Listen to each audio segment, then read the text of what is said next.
Рано утром 11 декабря 1610 года Лжедмитрий II с группой охранников, как обычно, выехал на охоту в Калужский Бор.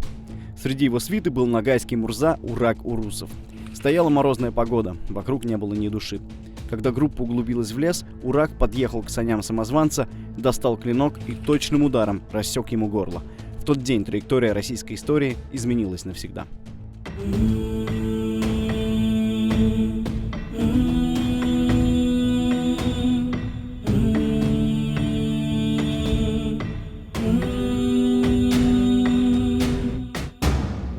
Добрый вечер. Это цикл программ «Ислам и Россия. 1400 лет вместе». Он посвящен непростой и порой трагичной, но нашей общей истории. Его герои – выдающиеся личности, которые оказали большое влияние не только на своих единоверцев, но и на всю страну в целом. Сегодня речь пойдет о событиях, с которых начался путь от Руси к России. Мы расскажем о смуте 17 века и о том, какую роль сыграли мусульмане в ее окончании.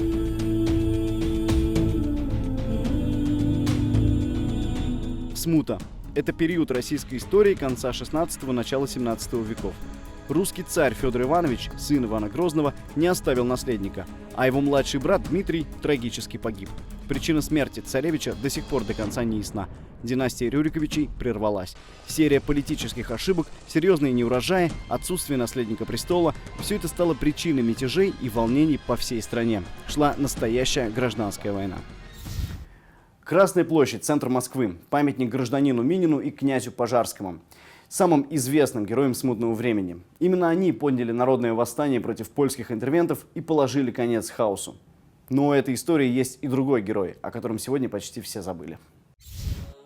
Петр Урусов-старший, а по рождению Урак бин Джан Арслан, Мурза, внук знаменитого нагайского Бия Уруса. Он родился в Сарайчуке примерно в 80-х годах 16 века.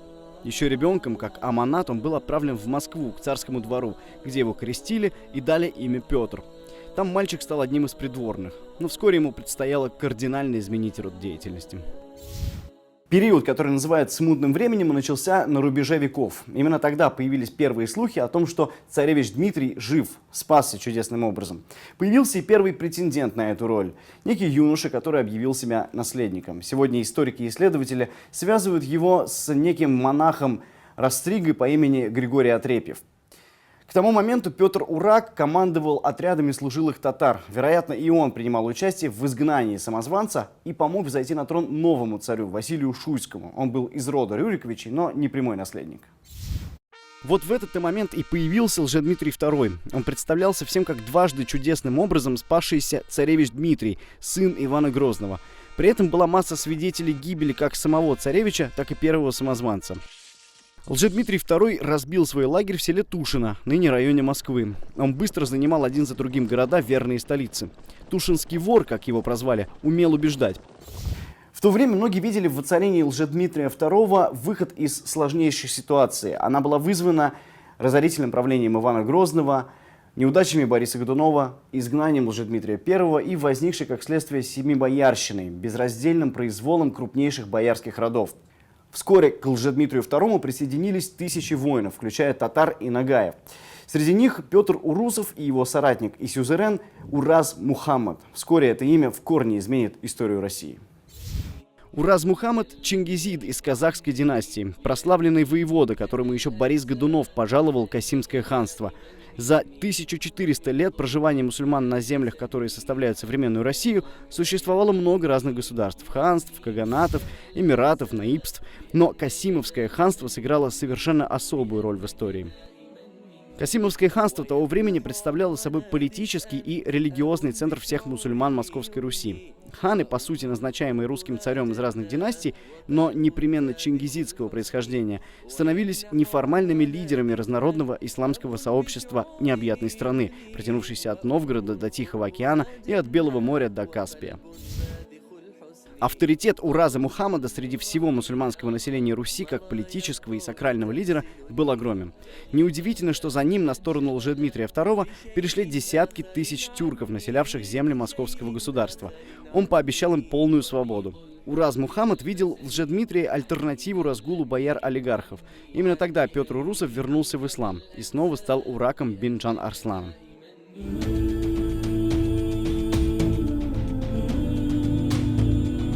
Самозванец был убежден, власть уже в его руках, но не все были с ним согласны.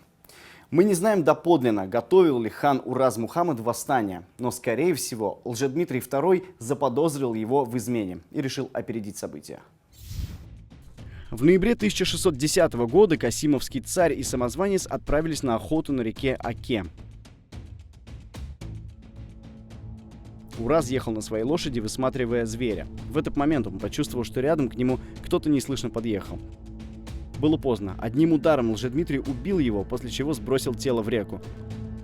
Он тут же поскакал назад к войску с криками о том, что хан покушался на него, но ему вновь удалось чудом спастись. Татары затаили обиду до поры до времени. Урак же не скрывал, что не простил самозванцу гибели мусульманского лидера. Лжедмитрий узнал об этом. Наказание – 6 недель тюрьмы. Самозванец был уверен, этого хватит, чтобы дерзкий Ногай понял свою ошибку. Но ошибался он сам. Спустя пару месяцев, зимой 1610 года, они вместе отправились на охоту, в знак примирения. Вместе с Ураком был его младший брат Зорбек. Лжедмитрий ничего не подозревал, он был спокоен, уверенный в своей силе и власти. В какой-то момент братья подскакали к самозванцу. Со словами «будешь знать, собака, как убивать татарских царей», Урак рассек его шею. Каким оружием это было сделано, давайте спросим у нашего постоянного эксперта Ахмата Макарова. Добрый день, Ахмат. Здравствуйте, Игорь. Какое это было оружие? Вы знаете, я так думаю, что это было что-то типа вот этого кривого кинжала Бибута. Оружие довольно старое, это современная реплика. Бибут, само слово, имеет персидские корни, но он закрепился в наших степях, почти до наших дней дожил на Дону, также в Турции, и даже в 1907 году был принят на вооружение российской артиллерии. А как повело себя войско после этого случая? Вы знаете, в войске произошел раскол, в войске Лжедмитрия. То есть, если мусульманская часть войска, это татары, Ногаи, присоединились к Ураку Урусову, который, не заезжая в лагерь, ушел в Крым, и они вместе из лагеря прям ускакали, большая часть ускакала к нему, также в Крымское ханство, то небольшая часть, порядка человек 200, они по каким-то причинам лагерь не покинули, и они не дожили даже до вечера этого же дня. Потому что когда стало известно о смерти Лжедмитрия II, их всех просто перебили. Они были захоронены на отдельном кладбище. До недавнего времени в Калуге это кладбище сохранялось. В Крымском ханстве Урак стал советником по московским вопросам. Он породнился с лидером тамошних Ногаев Мансурским беком Кантемиром и помог ему, когда тот спровоцировал на полуострове гражданскую войну. Уже не молодой, он активно участвовал в политической жизни и сражениях, но никогда не забывал о своей жизни в Москве. В столице царства же тем временем происходили кардинальные перемены. После смерти Лжедмитрия II появился запрос на всеобщее объединение во имя спасения государства и наведения порядка. Благодаря поступку Урака война из гражданской приобрела характер освободительный. С исчезновением самозванца бунты и внутренние распри пошли на спад. К этому моменту в Москву и вступили польские войска, кстати, призванные на Русь одной из боярских партий. Они обещали московский престол польскому королевичу Владиславу. Но в октябре 1612 года, после долгих сражений, повстанцы во главе с нижегородским старостой Кузьмой Мининым и князем Дмитрием Пожарским прорвались в столицу, взяли Китай-город, а затем вошли в Кремль. В январе 1613 года Всеобщий Земский собор выбрал нового царя, Михаила Федоровича, представителя знатного рода Романовых. Под грамотой, зафиксировавшей это событие, стоят среди прочих подписи нескольких представителей знатных татарских родов. Романовым предстояло править 300 лет, смута была завершена, а в истории нашей страны началась новая эпоха.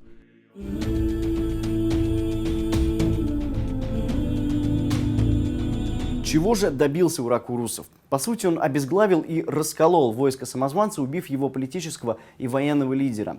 Он лишил бунт всякого смысла и законности. Более того, в тогдашней распадающейся стране многие увидели, что выход все же есть. Урак подал пример Минину и Пожарскому, которые подняли народное ополчение и освободили Москву от чужеземцев.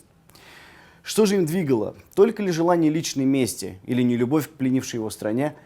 Скорее всего, ни то, ни другое. Да, это была месть, но месть не личная, а месть за убийство фигуры особого рода, духовного и политического лидера мусульман Московской Руси. А именно таким в то время являлся Касимовский хан.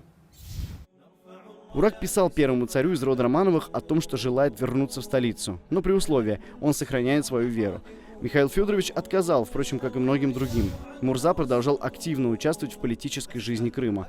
Он противостоял хану Бахадыр-Гирею и в результате был казнен в Бахчисарае в 1639 году.